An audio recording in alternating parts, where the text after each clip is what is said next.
Welcome to BonVoyageTV. I'm Gerard from BonVoyage Cruises and Travel, and I'm joined by Olivia van Lierop as usual. Yes. Hi Olivia. Hi, how you going? We need a big performance from you tonight because we have no special guest. Oh, okay, so I am the special guest. You are the special guest, Excellent. so well done.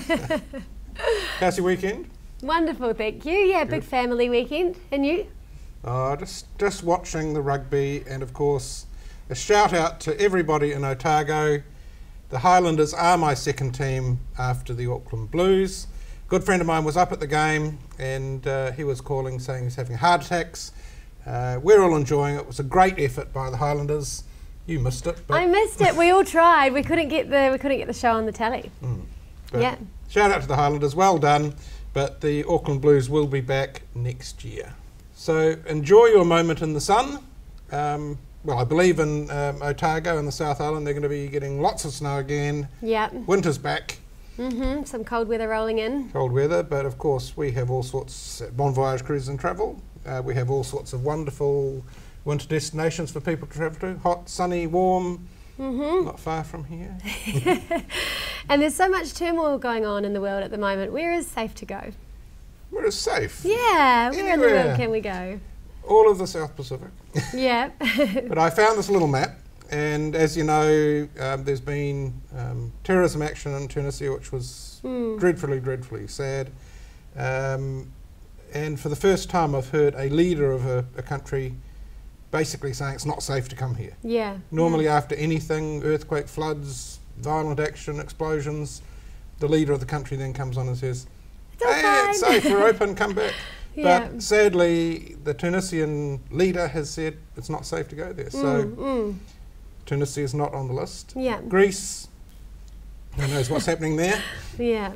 They voted and said, no, we don't want your bailout. So we'll see what happens there. Yeah, but what they should have had on the question is, where is the next bailout coming from? Because there are no other bailouts. So Yeah. Yeah. don't know what's going to happen in Greece. But there are a lot of safe places. Even if you look at this thing from the British Home Office or whoever puts it out, where is it safe for Britons to travel?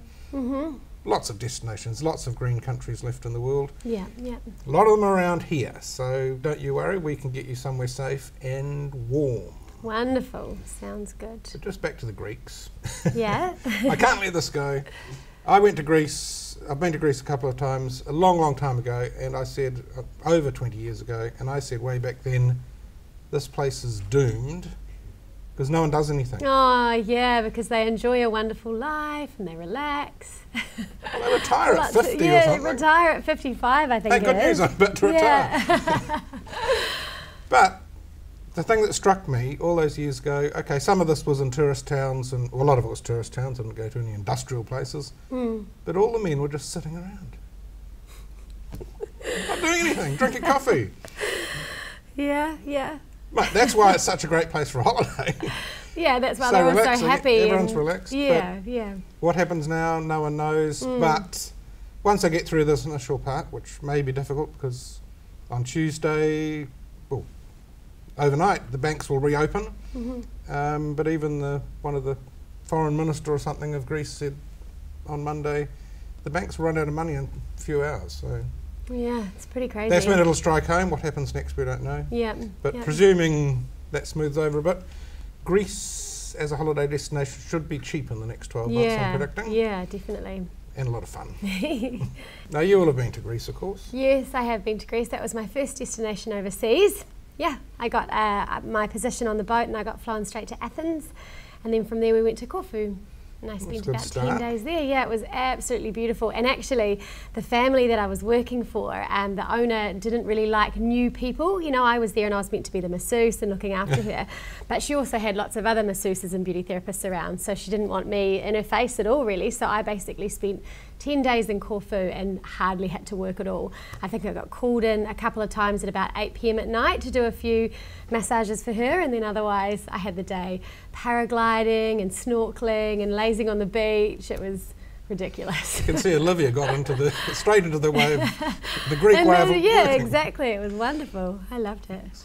While we don't have a special guest in the studio tonight, we are going to catch up with John Paul, who was on Celebrity Solstice, that wonderful interview we did down on the ship in April. Yep. He has some relevant things to say, and then we're going to go on to a Celebrity Solstice special. So that will be coming up after the break.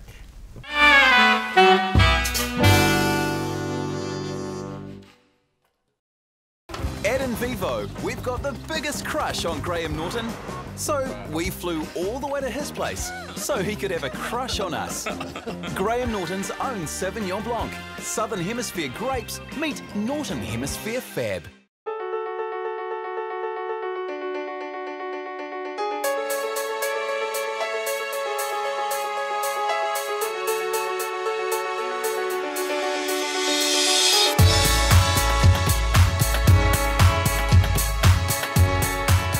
An extraordinary vacation begins with an extraordinary trip. Celebrities Alaska. That's modern luxury.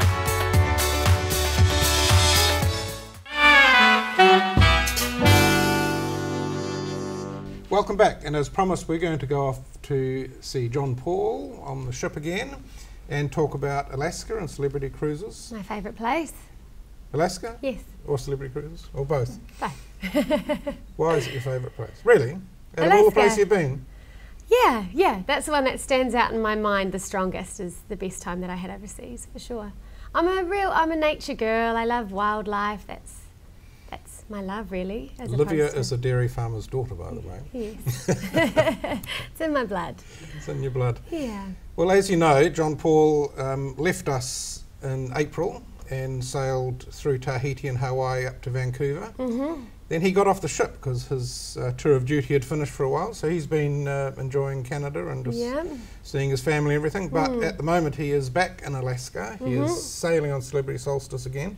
So they do that now till September. Then he heads his way back down here. Oh, nice. But you'll remember our interview we had down with him on the lawn. Yeah, oh, that was amazing. He was a natural as well, wasn't he? He was. He loved the camera. He was relaxed, back in his chair. He's a charmer. So what? So I Don't talk about the white uniform. I warned you about the white uniform. Does that to girls. So anyway, let's go back and catch up with John Paul in the interview we did in April. As hotel director, I oversee all of the hotel operations. So essentially anything that a guest would come in contact with, I oversee. And how many staff altogether underneath the 9 departments then? There is 1,256 crew members on board the ship. Wow, that's amazing. Yeah. Do you know all their names? Of course I do. And how long would they be on the ship for? 'Cause depending on the position that they're in, a crew member comes on board for what we call a contract. So they're basically contractually bound to start on one day and finish on one day. And as mentioned, depending on the position, it could be anywhere from 4 months to 8 months. So we're going to have a look at several of the restaurants now. One of my favourites is the main restaurant. So yes. Can you just explain this glorious wine rack? The glorious wine rack. Well, I should first start off by saying that celebrity takes its food and wine very, very seriously. We see ourselves as one of the leaders in the industry. We've been recognized as such, winning a lot of awards for the diversity of the various restaurants that we have. Our Grand Epernay is the main dining room. That's the biggest dining room that we have on board the ship, where many of our guests have dinner every single night. And it is inspired by Epernay, France, home of champagne. And that's where you'll see a lot of bubbles. All of the glass ornaments and fixtures are all bubbles. And right at the back of the room is a 2-story wine tower. It is temperature controlled and houses not all, but many of the wines that we offer on board. And tell us more about the spa then. What sort of therapies do you offer at the spa? Oh, we're partnered with Canyon Ranch, which is a world recognized spa company. Yeah. And they have amazing services available. I mean, it's a huge portion of the space, and it's located very high, right at the front of the ship. So amazing views. You could get a massage and enjoy the views as we sail past some of these beautiful islands that we're heading to, as well as the fitness center and barber shop. We've got an acupuncturist on board, so there's a wealth of things that you could occupy yourself with up there in the spa. Oh, sounds so good. I think that's where I'll be spending most of my time. We're heading home. Literally for me, I'm heading home, being from Vancouver myself. heading to spend the summer in Alaska with the bears and the snow. And the whales. And the whales, correct. It's a fantastic ship, really is. But one of my favourite, what was your favourite place on the ship? Oh, it has to be the spa, obviously. I can just imagine laying on those beautiful beds. There's this shot that we have here and staring out at the glaciers. And I wouldn't be wearing a suit though if I was on the Alaska cruise. But that whole spa area was pretty special. Oh, it was gorgeous. Yeah, that's where I'd be spending most of my time. Be out in the weather during the day, climbing glaciers and exploring, and then get back onto the boat and hop in the spa and relax. And after that, of course, it would be down to the Epinay restaurant. Yes, the beautiful wine rack. Is that Yes, yes? Wine Tower. Wine Tower, sorry. 3 stories, was it? 2 stories. Oh. And it even has a stairway in the middle and a second level of glass, so the sommeliers can walk around and get your favourite wine. I know, it's so stunning. And I do recall, Gerard, that not long ago you said that we would be going for some sort of lunch there soon. We are. I haven't heard anything about it since. No, because we haven't teed it up with John Paul till he gets back towards Auckland. But when does he get here, did you say? they get back in October. Okay, all right. So- I'll put that in my calendar. Yep.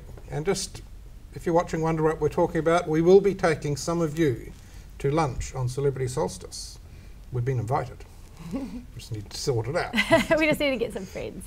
So you too can be sitting like Olivia and I. And I remember when we were filming this, we just wanted to have a look around the restaurant and sort of would sit at a table, that'd make a shot.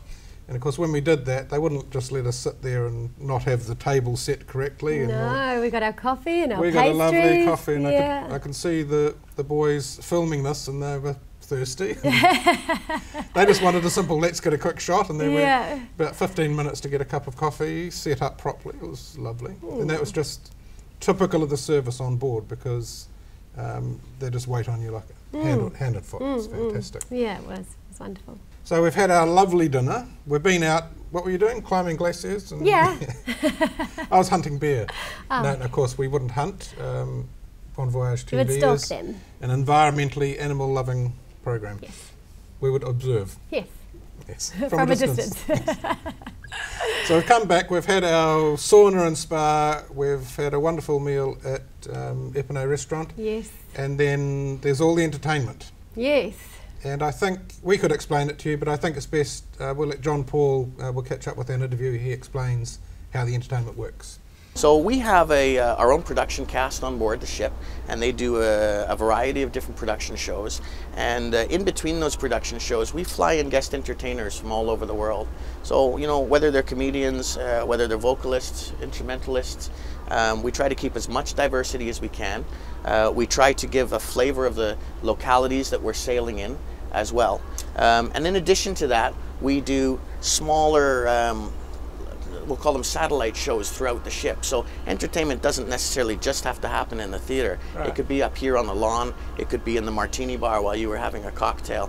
And as we move forward as a company, Royal Caribbean, which is our parent company, Royal Caribbean Celebrity, have built the world's largest production facility just outside of Miami, where we are developing 18 new shows over the next 18 months. So over the next year and a half, we'll start to introduce those shows to the ships and keep it all fresh and interesting. So I take it there's a whole pool of talent people that are searching the globe for you. You're not. They haven't asked me yet. You're not personally like an expert judge. I'm still waiting for the phone call. Any talent amongst the crew? Of course. It's amazing, you know, with 1,300 crew. It's amazing what they're able to do, and every now and then we'll get the crew together and say it's an opportunity to come and show us, you know, what talents you have and do a crew talent show. And I'm always blown away by some of the amazing talent that is here on board the ship. And of course this is just ideal because, you know, the fine dining in Alaska is not really up to par. You know, it's a beautiful, beautiful place in terms of wildlife, but when you go to those gorgeous little towns, and the towns when you're on land, you know, it's more the gorgeous little pubs with big fishermen in there. They all have big beards and big tobacco-stained moustaches. You sure they're not just employed by the local tourist office and at 6 o'clock they sort of take the beards off? Yeah, maybe it's all part of it. Yeah, no, but so it's perfect to be able to go back onto the boat and then have that beautiful the food experience. on land you didn't find up to your standard? Oh, it was fine, but it's pub food and it's, you know, it's that sort of stuff. Bit of deep fried. Yeah. So to be able to have more of a fine dining experience would be perfect. Now, Olivia, as our Alaska expert, our resident Alaska expert, we often get questions about the weather. Oh, yes. What's the weather going to be like? Is it going to be cold? Well, in my experience, there's a lot of ice. Yes, there is. But the incredible thing is that it's actually warm. If you get a nice fine day and you don't have wind, and in fact, when I was there for 4 months, and I don't remember a super windy, gusty, horrible day at all. I don't know if I'm remembering all the good stuff. Yeah, but I actually had days where I would sunbathe out on the deck and I was warm. So I was obviously quite sheltered, but it was beautiful. So yeah, it's fine. And it's just amazing because you are surrounded by ice and snow and all of that. Well, that is amazing because for those of you that aren't Olivia's relatives, and we know we have a few watching, thank you. Olivia is one of those people that's constantly cold. So for you to be sunbathing, it must have been reasonably warm. It was. It really, really was. Yeah. We often recommend that when you're moving with the ship, there's always a bit of a breeze. So we often, for Alaska, and some rain, of course, it's not the driest place in the world. We often recommend to clients that they dress in summer layers, so several layers, so a wind jacket and a few things. So yeah, when it gets warm in the sun, you can whip them off, and late afternoon, or if it gets a bit cooler, you can put them back on. I mean, certainly if the boat is cruising and it's underway, then you're going to have, it's going to be a bit sea cooler. breeze. But you're never going to go that fast anyway through those areas because there's big icebergs. You have to be very careful. Celebrity solstice can go fast. Yes, no, we did actually hit an iceberg when we were Really? out there. Yeah, it was pretty Titanic of us. We were cruising along and all of a sudden there was just a huge bang. The whole boat shuddered. It was crazy, and then everyone was up, everyone, because there's boys sleeping during the day and then up all night, and all the boys that were in bed were out of bed and they were running outside in their pajamas and checking everything. I had to go underneath into the bilge with a couple of other girls and crawl around in the different bilges. This sounds particularly wrong. Why? The boys all got up, running around the deck in their pajamas. Well, the bilges. Hey, girls, go and check out the bilge. Well, the bilge is the interior, and we're in charge of the interior. The boys are in charge of the exterior. So the boys, the first mate, he had to get his wetsuit on and he had to go diving and check all the propellers and stuff. Meanwhile, great white sharks are cruising around, of course, because it's Alaska. But it was fine. It had hit the prop. So was it submerged? The prop was, yeah. I mean, I'm sure there was a little bit sticking out of the water as it does, but yeah, it was a lot bigger than obviously the captain thought. And there was no leaks, everything was fine, but the prop was all bent out of shape. Oh dear. Expensive. Yeah, pretty serious. Yeah, very expensive. But yeah, that was our little exciting moment. I love those moments. I'm a bit weird. I like that kind of dangerous excitement. Bit of adventure. Yeah, exactly. Well, I can guarantee that if you look at our deal, which we're going to give you in a minute, with Celebrity Solstice, they will not hit anything. No. Of course not. Celebrity Solstice sinks on September the 12th. Okay, Gerard, so what is the deal?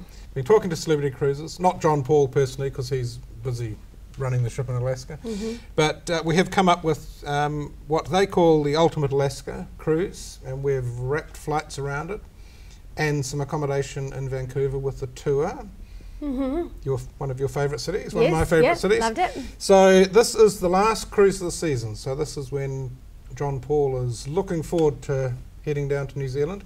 So this cruise leaves from Seattle. So we fly Auckland via San Francisco or LA to Seattle. Nice. We have 2 nights in Seattle, including a day tour the next day. Cool. Seattle's awesome. Love and for the guys or any women who are interested in aircraft, we can add a Boeing tour to the Boeing factory. Oh, cool. For guys, well worth doing. It's awesome. Yeah. And women like it too, I'm sure.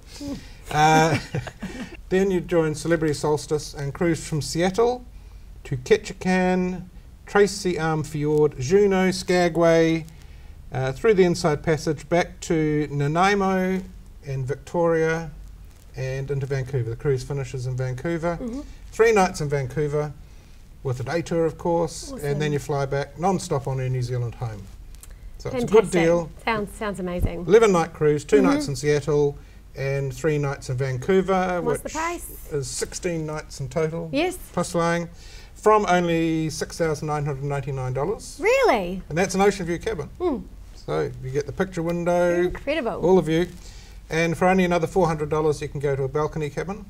Yep. So if, as you know, you might see the ship may see a whale, and sometimes if it's a decent looking whale, they might announce it across the ship. And then they have a lovely category of cabin called concierge, which has all sorts of extra services and amenities.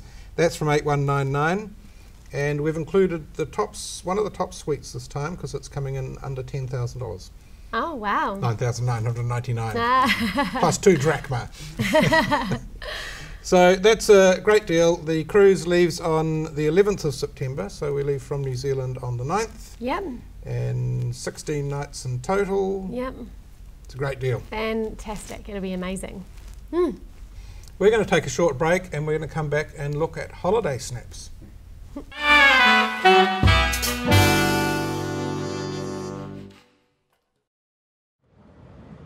Okay, describe to me the experience of the Rocky Mountaineer.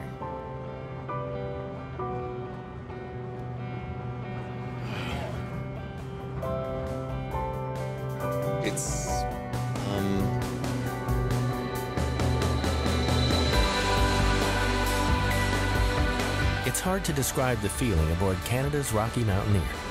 Experience it for yourself. Visit rockymountaineer.com.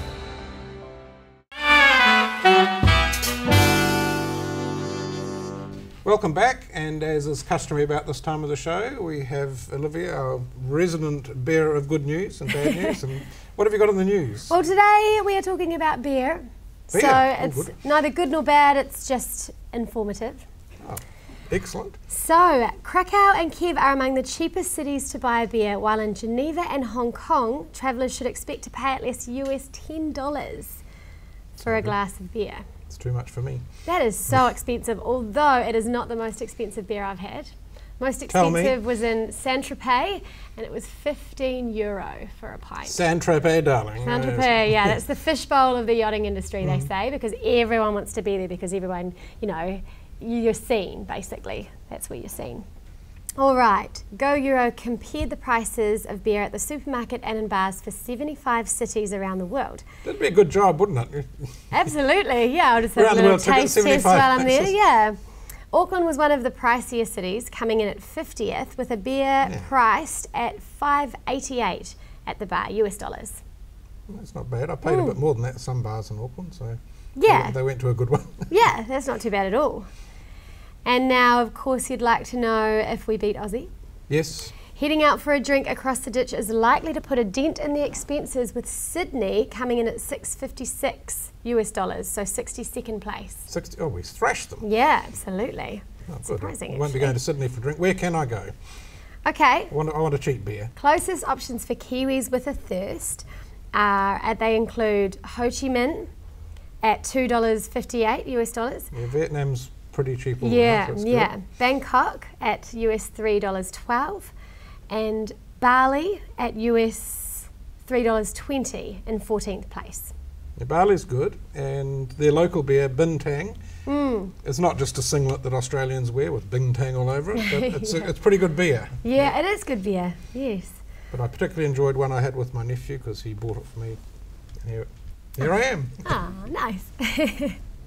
Now that was just a holiday snap, and we've got some holiday snaps to talk about, because I was just looking on the internet the other day randomly and came across clichéd holiday snaps. Yeah, there's a few out there. There's a few. So Olivia, have you ever done any of these types of photos? Oh, I think unfortunately I may have. I think I may Kissing have the actually. Sphinx? Yes, I think I might have done that. It was a long time ago. Holding up the Leaning Tower of Pisa? I think I was trying to push it over, actually. Straighten it up. It was a little bit more exciting than that guy.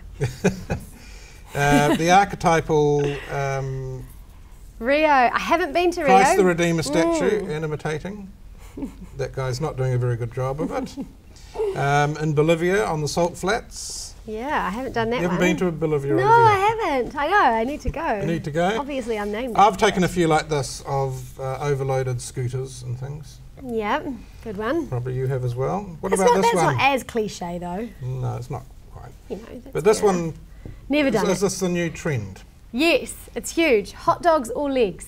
People put it up all the time, and you have to decide, I guess, whether it's hot It's the dogs first or time I'd legs. seen it, but this is particularly good. We hope this is sunscreen, not mayonnaise, because it would be a bit weird. But Yeah, that would make sense actually. I was actually thinking that she's gone as far as putting mayonnaise on her legs. I was no, like, probably "Jeepers." sunscreen.